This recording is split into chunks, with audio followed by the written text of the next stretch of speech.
What's up, everybody? Let's Talk Jets Radio. Hope you guys are all doing well. 5 days until Christmas. Almost at the new year. 3 games left for the Jets. Cannot wait to just start over, start fresh, get Rodgers back healthy next year. This year is what it was. Obviously, a massive disappointment. And clearly, I think jobs obviously need to be lost. It's hard for me to say, the GM, the head coach, offensive coordinator, because like we've been talking about the last few weeks, unfortunately, all of them have the built-in excuse of not having their starting quarterback. And I think more than anything else, you have to weigh who your GM is, or who you're going to try to interview. Head coach, same thing. What candidates are out there? Who can you actually get? Who is Woody Johnson willing to pay for? Who's running all these searches?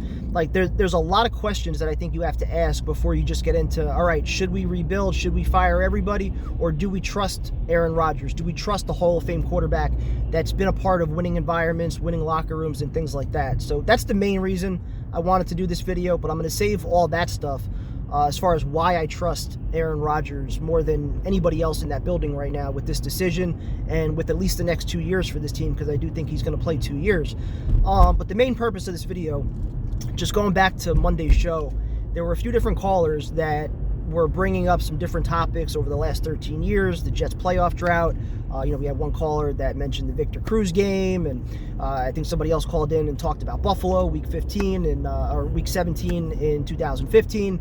So a lot of different games, and when you really start to break it down week by week and you look at all the decisions that went in, not just to players and personnel and the quarterback, but also the head coach, the GM, like all these different things that they went out of their way to do and how badly they blew up in their face. It's really impressive, actually, when you factor all 13 years in and the major decisions. Again, GM, head coach, quarterback, mostly just looking at those. You almost have to try to fail as badly as the Jets have. And so, kind of going back, all the different comments that I saw throughout the year about, bro, you're so negative. Why are you so negative? Just enjoy the win. I get that, and that always used to be my mindset. I know I talk about it a lot, but 13 years in a row of the same type of losing, and when you factor in the tickets as well, the new stadium, the PSLs, and all that stuff, that's what makes it even more intolerable and makes you not want to go out of your way to defend guys on this team. Because in reality, if you're a fan that's negative, that you just choose to always see the negative, that you don't like to look at the glass being half full, if that's you, which has been me the last few years, right? If that's been you the last 13 years, you've been right 13 out of 13 years with this team. So you can be called negative, right? And I'll even admit it's probably not that fun to listen to. If you're a fan of the team, why would you want to listen to content that is constantly ripping and bashing the team, right? I totally get that. Most of my life, most of my adult life, where I've been listening to content and sports radio, I don't like to listen to people when they're bashing my team. Or at the very least, it makes you want to call in and argue and debate with that person, right? So I don't like when my players or my team are the ones that are the punchlines of the jokes and they're getting clowned on. I don't like to see that. And that's why it sucks that over the last 4 or 5 years, I feel like I've been the one putting out more of that content than almost anybody else, and it's not enjoyable, it's not fun. I'd much rather be doing game recaps talking about victories, but the reality of the Jets situation is 13 years without the playoffs. The reality of the Jets situation is 21 years without a home playoff game. And like I was saying, when you start to break down each individual season that they have not made the playoffs, it really makes you just scratch your head. Like, how is it possible that they have failed this many times and just done so many things ass backwards? And so I want to start with the first year. Not that they missed the playoffs, but the last year that they made the playoffs, which was the first year in MetLife Stadium. Because to me, that's where this whole thing all starts, right? You had that run from basically when Parcells took over in 97 up until 2010, where pretty much every single season, barring, Vinny's Achilles, Chad breaking his wrist, Chad shoulder injuries, barring anything like that, Brett Favre, with the shoulder, when the Jets were healthy, when the Jets quarterback was healthy, for pretty much through 97 up until the AFC Championship game in 2010, you went into most of those seasons thinking that the New York Jets maybe didn't have a chance to win a Super Bowl, but at the very least should be a playoff team, right? You had hope, you had excitement, you saw meaningful games, especially down the stretch in December. You saw a lot of playoffs, during that run. They made the playoffs. You know, it seemed like almost every other year they were in the playoffs. A couple back-to-back years they made it. And so you get to the first year at MetLife, and obviously right off the bat, the PSLs, and initially I thought the PSLs weren't a terrible idea with how it was being floated as your actual personal seat license, meaning when there's wrestling, when there's concerts, I would have first rights to buy access to those tickets because it's my personal seat. Well, I guess because you're sharing it with two teams or whatever, they completely scrapped that idea. And ultimately, the reward for being a season ticket holder and being a PSL holder is simply extra tickets to training camp. You get that, you get your yearbook in the mail, you get a discount card to go buy some polos, and that's pretty much it. Being a season ticket holder and a PSL holder has zero value, zero reward. There's no perks to it other than, like I said, you know, some extra training camp tickets. There's really not much else that you get out of your investment for being a season ticket holder, right? But again, right, the first year in that building, there was still a little bit of a buzz because the team went to the AFC Championship game the year before. So there was a little bit of excitement, and the team played well. They won 11 games. They go back to the AFC Championship game. We all know what happened. Defense didn't show up in the first half. Then you have Sanchez right before the half with the fumble, returned for a touchdown, and the deficit was just too big to come back from. I think they lost by like 5 points. And then the following year, this is where obviously the losing streak starts, and you had a chance against the Giants, which would have been awesome, especially being the first game that those two teams were playing in that stadium. You had a chance to kind of claim it as being Jet Life, right? We all had the jokes at the time. You know, it should have been, you know, Jet Blue or Jet Life Stadium, right? We were always calling it Jet Life. And, you know, for whatever reason, the team didn't show up, or they showed up early. Then Victor Cruz goes 99 yards. And that moment, I think, completely changed the outlook for the next however many years. I mean, however many years this continues to go on. Because following that, the Jets felt a need to flirt with Peyton Manning to try to bring him in. That didn't work. They didn't get Peyton Manning. So then they gave an apology contract extension to Mark Sanchez. So even though Sanchez should have been entering his fourth year, kind of on the hot seat, kind of make or break year, they gave him the extension because they flirted with Peyton Manning. But their backup plan was Tim Tebow.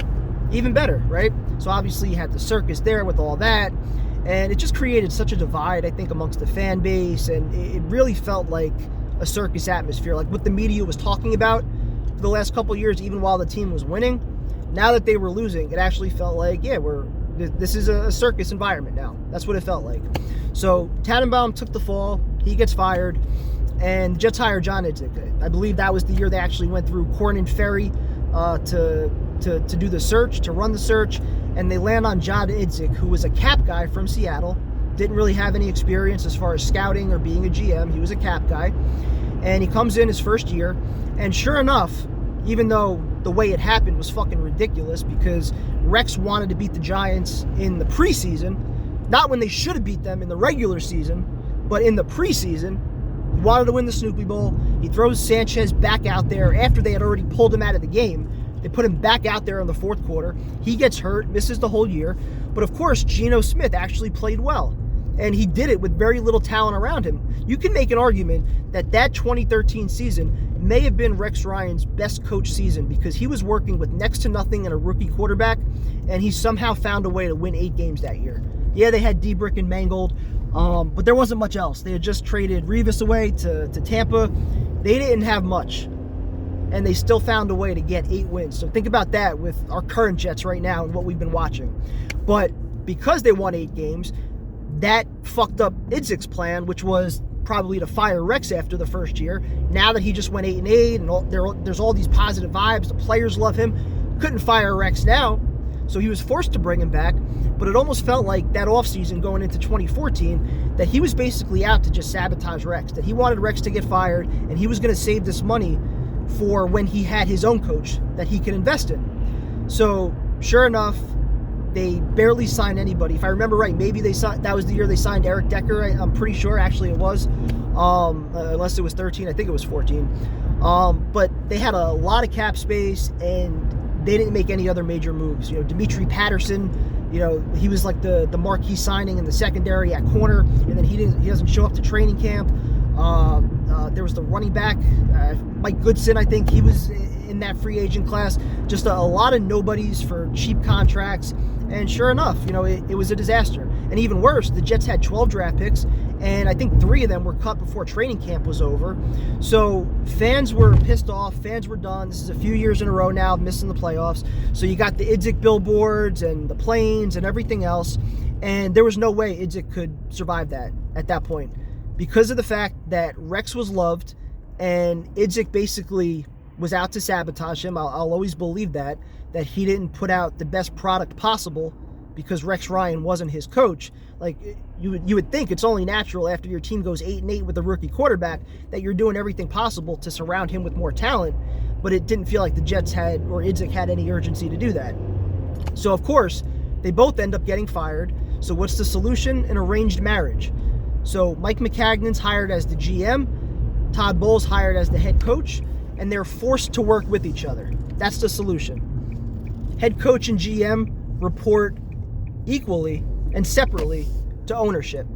That's the solution, okay?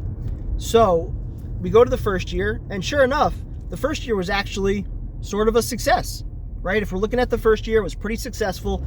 They won 10 games. They had some big free agents. Marshall, Darrelle Revis was back. Cromartie was back.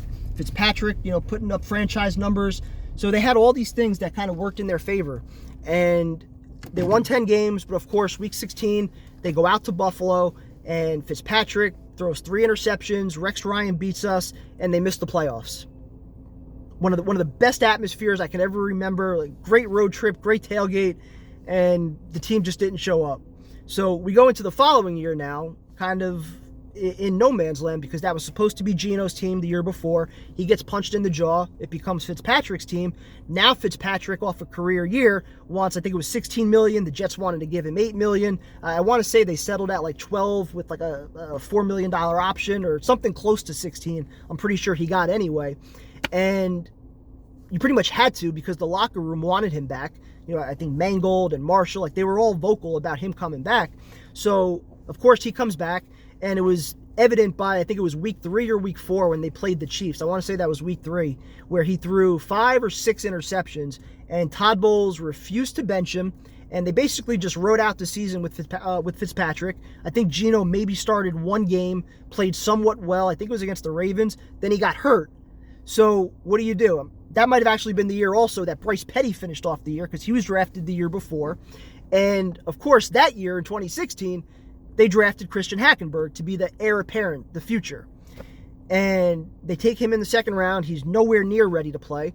And I bring that up because that was something that clouded what they did in 2017, where it was basically an open competition with Petty, with Hackenberg, and Josh McCown. And that was also the year that Pat Mahomes, Deshaun Watson, they were coming out in the draft. So the Jets, sitting there at pick 6 with both guys available, decide they're going to go Jamal Adams, and they're going to punt on taking a quarterback for the following year, which was thought to be, at the time, the better draft class.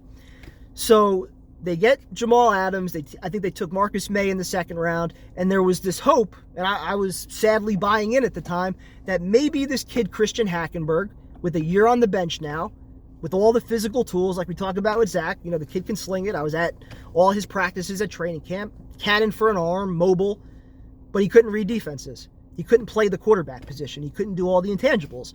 So that obviously showed up when we got to preseason. I think it was against the Lions. It was the dress rehearsal game, and he throws 2 pick sixes, and that's it for him. So Josh McCown ends up starting the year. I want to say the team was 3-2. They were in first place after beating the Browns. I remember that because that was the road trip coming back where Jay and I hit a fucking deer on the way back. Cost us a $500 Uber to get back to my apartment. So they're 3-2, then they completely collapse, and they end up with the number 6 overall pick. They trade 3 second-rounders to move up, and of course, the guy who was supposed to be the number 1 pick, and Sam Darnold, he falls to 3, and finally, the football gods blessed us with a quarterback. Our problems are over. The top guy in the draft, of the draft that we wanted to take a quarterback, actually fell to us. Problem solved, right? So 2018, Todd Bowles on the hot seat. They bring him back. Darnold plays somewhat well, but the team is still miles away, a lot of pieces away. Darnold finished the last 4 games just on an absolute tear, went toe-to-toe with Watson, with Aaron Rodgers. So you're thinking that, all right, the future looks bright for Sam Darnold, but now what about the rest of the team? Because I want to say they didn't win a lot of games that year. I don't remember how many. I want to say somewhere between 4 and 5, if I remember right. But yeah, Todd Bowles gets fired at the end of the year, and then you have a decision to make now on Mike Maccagnan, who's also been here for those 4 years, and they decide to keep Maccagnan. Okay, somewhat odd. He's on the hot seat. They haven't won, but they're keeping Maccagnan. They let him run the head coaching search. They land on Adam Gase. They go through the offseason. They get C.J. Mosley. They get Le'Veon Bell. They get, I think it was Jamison Crowder also. They go through the draft. They take Quinnen Williams. And then after all of that, then they fire Mike Maccagnan. So they let the GM spend all the money, shop for all the groceries, and then they said, fuck you, we're going to let somebody else cook the meal. Okay, so now Adam Gase, who's already been head coach now for like 5 minutes, he gets to pick the next GM for the Jets, which is Joe Douglas. We all should have had our red flags up right then because it was an Adam Gase hire. But Douglas, well respected around football circles, so obviously fans were buying into this. But they were not buying into Adam Gase. It was very obvious after his first year that he never should have been hired, right? A coach that was fired the way he was fired after Miami, not even a year to just kind of sit and just kind of regroup, and the Jets hire him as head coach. And he wasn't ready. Now you have Sam Darnold also learning a second system in his second year with another offensive coordinator in Dowell Loggins. And so Gase's first year, even though they finished, I think it was like 6-2, they started 1-7. Pretty sure that was the ghost year. That was the mono year, if I remember right. And so you're kind of middle of the pack, but all the signs were there. Adam Gase should have been fired. And I guess because Joe Douglas got the job from Gase, kind of hard to fire him. So they bring it back for another year. And up until about week 13, it was actually looking like it was going okay because we knew the team wasn't going to make the playoffs. But if anything, if they tanked the right way, we could get Trevor Lawrence and really solve our problems, finally, after almost 10 years now.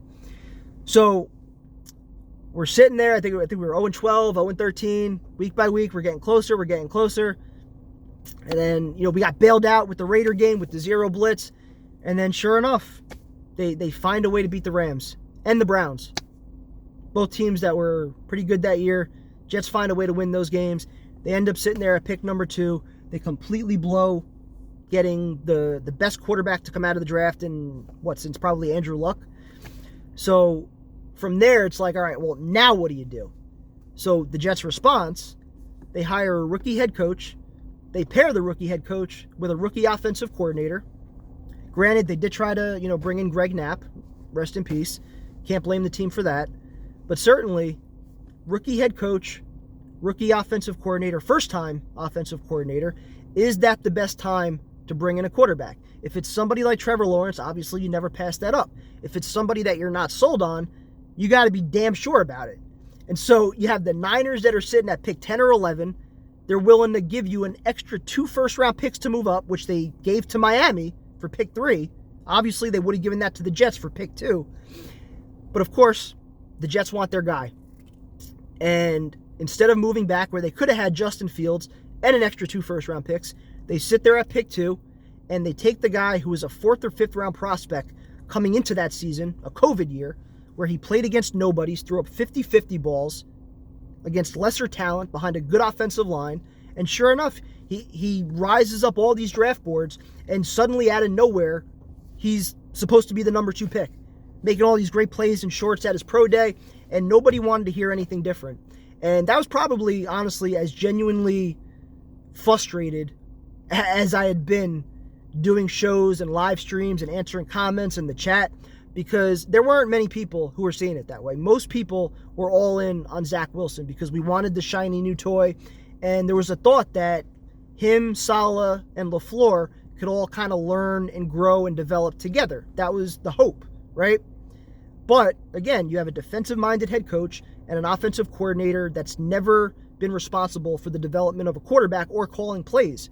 And now he's doing both at the same time. Not exactly the best idea. So Zach didn't play well as a rookie, but showed some signs, at least with ball protection, by the end of his rookie year. And you have a little bit of optimism, even though the defense played awful Saleh's first year. I think they were one of the last-ranked defenses in all of football, if I remember right. And then they did a complete turnaround the next year. You give the defense lots of credit. They played well. Team's off to a 6-3 start. You're thinking this is finally it. This is the team to make the playoffs. Even Zach, when the team won 5 of 6, Zach wasn't playing great. He obviously had great defense around him. Breece Hall was, amazing at that point in the year before he got hurt. But he was at least managing the game. He was hitting the checkdowns. He was letting his receivers make some yards after the catch. He wasn't costing you games, and that was important. So you're sitting there at 6-3. Your young quarterback's getting better. You're thinking maybe there's finally some hope. Maybe this team is actually capable of ending this drought once and for all. And of course, the team just completely collapses. They lose 6 in a row down the stretch. And we're basically forced to just bring everything back, because what else are you going to do? It's a second-year head coach. Your young quarterback showed a little bit of growth down the stretch before the locker room completely quit on him and started wearing the Mike White t-shirts. So the obvious plan was go get your quarterback and then have Zach be your redshirt third quarterback if you want to continue to develop him. If you still believe in him that much, you still believe in his physical tools, which he showed that he has, but mentally you want to give him a chance to reset, okay, fine. You go get your guy, you sign a veteran backup, and you leave Zach as your third quarterback. And obviously I don't need to get into everything that happened this year. It's a complete joke. It's a complete embarrassment. It never should have came to the point that Zach Wilson had to play. We get 4 plays of Aaron Rodgers, and then the Jets just sit on their ass. They show no sense of urgency going to sign a veteran, making a trade for anybody. They lose 3 in a row. Then they get their hopes up when they win 3 in a row because of their defense, and they do nothing at the trade deadline, and they let this season get completely wasted. And even worse is the fact that even though Rodgers probably wouldn't be 100%, by all reports, he was willing to go. That he was probably 3 to 4 weeks away from being medically cleared to be 100% and to play, meaning he probably would have pushed it to play this week. And maybe that would have been a bad thing. Maybe he re-injures the Achilles, but more likely than not, that would have been awesome to fucking watch. The last home game of the year, Christmas Eve, Aaron Rodgers comes running out of the tunnel, and the fact that it would have been on Christmas Eve also, that's why I wanted to start with the first year at MetLife, or I'm sorry, the first year they missed the playoffs, where you had the MetLife game on Christmas Eve, where that's where everything turned. And if Christmas Eve against Washington this Sunday could have been where the fortunes reversed the other way, that would have been symbolically awesome. But they couldn't even get it to that point where he had to make that decision. Do I play or do I not? Because the team was eliminated already. And so for 13 years putting up with this shit, like I said, 21 years not having a home game in that building. I remember I was 14 years old with my dad, Jets and Colts. Peyton Manning stood no chance that day because it was the same crowd that came over the week before after the Jets clinched the division against the Packers.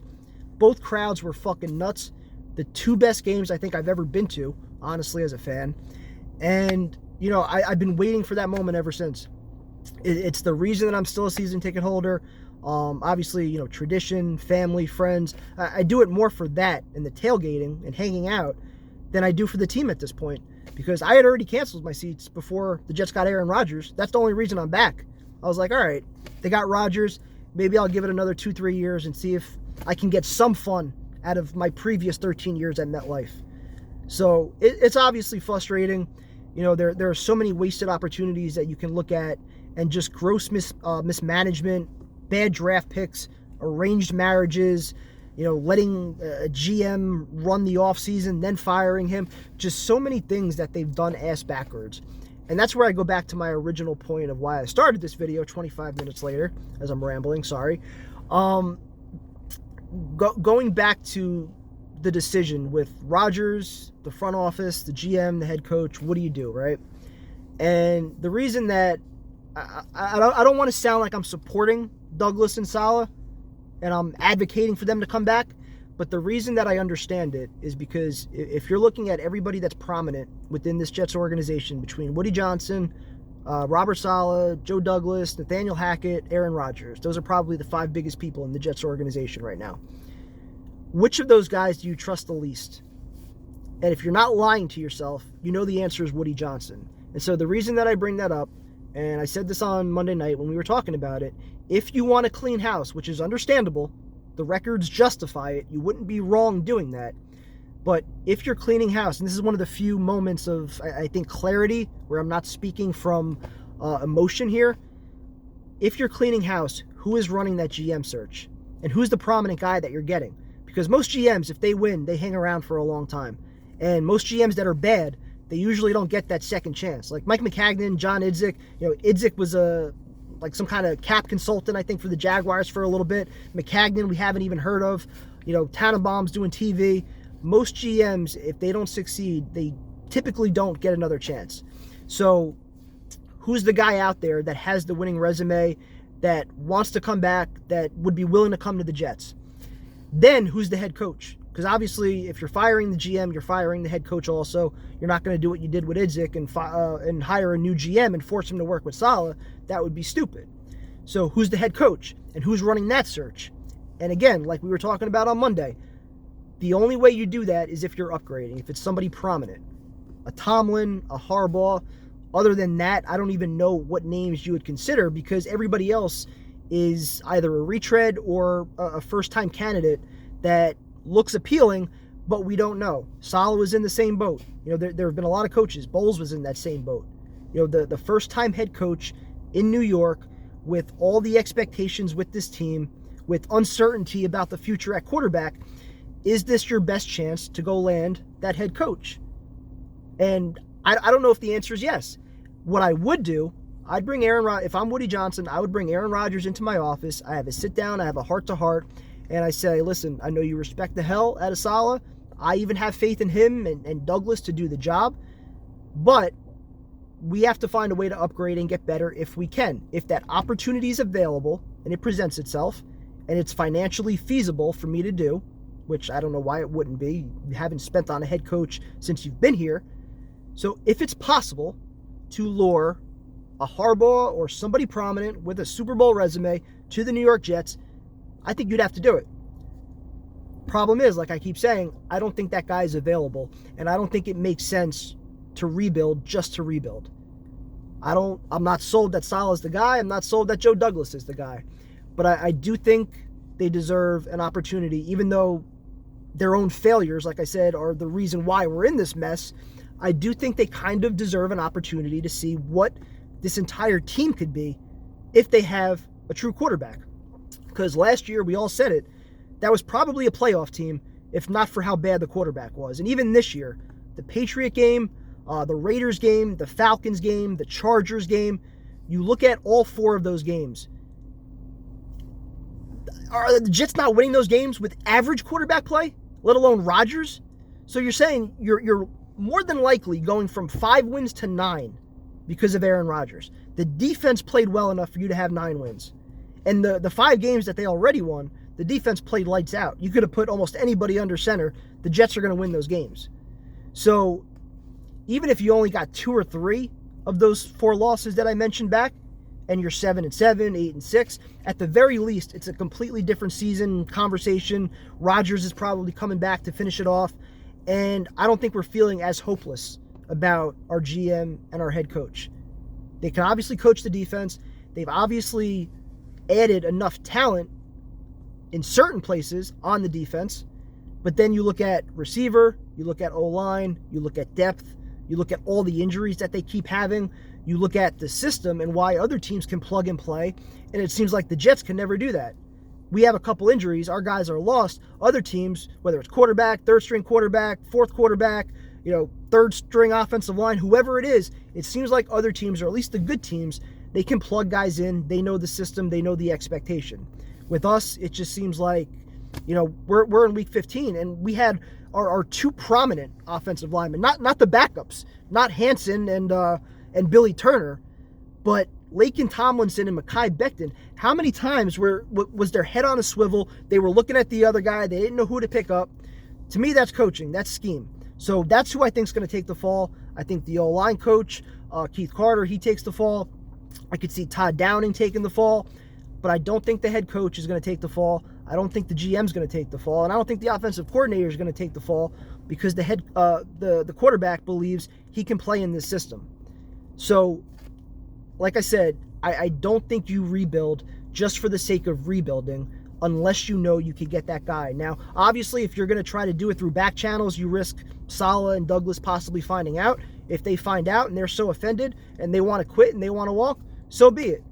But if you're able to get that guy, I think you have to do it. I don't think they would lose Rodgers either. I find it very hard to believe that if you're giving him an opportunity to play with Tomlin or Harbaugh or somebody that's actually won a Super Bowl, instead of just trying to buy into the message that Saleh is sending without any results yet, it's hard to imagine that he would pass that up. So I think the other aspect of it, because I don't know many GM candidates, just being honest, I'm not doing research on that. But as far as the head coaches go, if you are getting the prominent head coach, more likely than not, that guy is going to want to install his GM. And that's probably about the only route that I feel comfortable with hiring a GM, because I want Woody Johnson to have as little involvement, him and Chris, I want them to have as little involvement as possible in our GM search. And so unless you're hiring somebody else to do it, or you're taking advice from, Peyton Manning or, some other NFL executives, who's running your GM search? Who's the guy that you're getting? Who are the names? All right. So again, I don't know what's out there and who would want to come here, but ultimately, unless you know for a fact that you have an upgrade from what you have now, I don't think it makes sense to just completely blow it up, to start a rebuild, to just say screw the Aaron Rodgers years. Like, I am so convinced he's going to be here for 2 years. And with the way the defense is playing, everybody in that locker room also, they need to experience some winning. You want to keep the few talented players that we have together, the Sauce Gardners, the Garrett Wilsons, AVT if he could stay healthy. Like, you want to keep all these guys and not have them requesting trades in a year or two. You got to win. You got to win. So are you going to accomplish that by clearing house and possibly aggravating Rodgers where he doesn't want to play here anymore, or he wants to go somewhere else? Or do you ride it out for another year and do you say, you know what? As bad as things were this year, the quarterback would have made a big difference, and maybe not completely change the outcome, but when you think of the offseason and possibly a new offensive line coach, possibly a new pass game coordinator, a top 10 pick, maybe a top 5 pick, a few bucks in free agency, they can clear up some extra room with Uzomah, Tomlinson, and a few guys like that. If you're talking about 4 or 5 new starters on this offense, with Breece Hall, with Garrett Wilson, with a healthy Aaron Rodgers, I assume you bring back Conklin, you bring back Ruckert, Tippmann will be on the O-line somewhere, hopefully AVT's healthy. If you're adding 4 or 5 new starters and the defense is mostly back, hopefully Bryce Huff is back, I don't see any reason why this can't at least be a playoff team. And then if you still have another year with Rodgers after that, that's your real all-in season, right? If you make the playoffs this year and you fall short, all right, we have a 1-season window to correct whatever needs to be corrected, and that's it. And then if it doesn't happen there, that's where you could part with Douglas, you could part with Saleh, and you can try to start over. And maybe, right, if you do experience some winning, maybe the outlook on the job is a little better than it is right now, coming in where you have the ridiculously high expectations, but also a 13-year playoff drought. You have a Hall of Fame quarterback, but he's also coming off Achilles surgery. You have possibly a top 5 pick, but you're in win now mode, so you might not be able to take the quarterback. There's just a lot of X factors right now that make me hesitant to just start a rebuild. And like I said, the biggest X factor is Woody Johnson.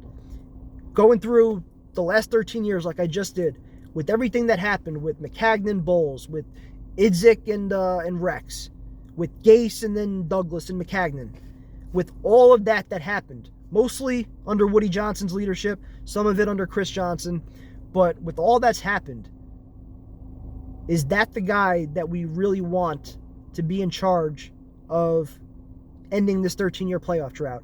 Or do we say, you know what, you did the right thing a few years ago, you changed the organizational structure, it's now head coach to GM, GM to owner, now we just have to get a fucking quarterback and stay healthy? And is that enough?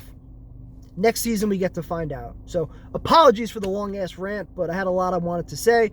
Hope you guys all enjoy your holiday. Talk to you soon. Go Jets.